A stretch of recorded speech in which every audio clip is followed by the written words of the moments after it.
pecap mereka. Hansip dengan mereka dengan ideologi pegah-pegah tok. Punya hana pegat sebuah instrumen untuk perkuat mereka.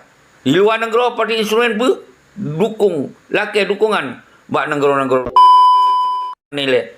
Ban kana lampu hijau dari awalnya, baru perintah wajib perang tengku tua. Baik bacut-bacut mau perang. Ngucap dan kira sip dengan pegah-pegah perang tok. Nyo harus nepam soal lalu bangsa lu masih gong. Jadi baik laki mau perang membangsa do laki mau perang. Hanya beda karena kena pegah lidah orangnya. Nyo adalah solusi untuk Aceh orangnya. Karena nyo yang urang Aceh rasakan. Yang na di Aceh orangnya. Kehidupan sangat sengsara di Aceh. Hana lapangan kerja. Hana siapa-siapa. Nyo orangnya yang pelik atas mikir orangnya. Baik gemah di bangsa lagi Rohingya sini. Dipetrok dalam Langrodro.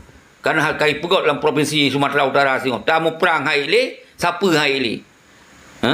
Nyo harus pergi tunggu. Nyo yang lu sampaikan. Maka oleh sebabnya, lun hana aku pegah lun bawa bati ya dukung sahabat-sahabat partai. Karena di sini memang hana cara lain. Yang penting lun pegah dengar hai. Yang penting bangsa tu sabah. Dari umadum elemen sabah. Baik nak karu-karu dia yang tengok dah bahas di Pulau Tuhan. Baik pegah karena kaijuk maka berubah. Karena orang juknya maka berubah tengku syeki. Ngendip dan berubah. Nyan bahasa ibrit.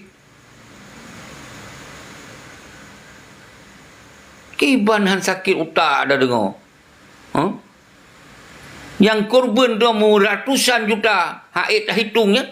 Nyo dengan orang juk bacut-bacutnya dalam TikToknya tu berubah pikiran. Bibi utak kuta tuan. Saudara selalu mandu. Nyo lu petrang wa urut. Nyan ban cara semiki ortodok. Pakon hana wanya fikir di luar negara yu. Dibita sokongan dukungan negara-negara nyat katakan. Menyo memang ingin negara-negara tertentu wajib perang dan wajib militer ino. Puhet.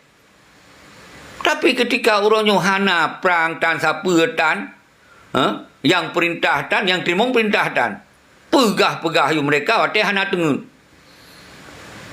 Tak dekah. Apa yang minta lawan dengan tanya?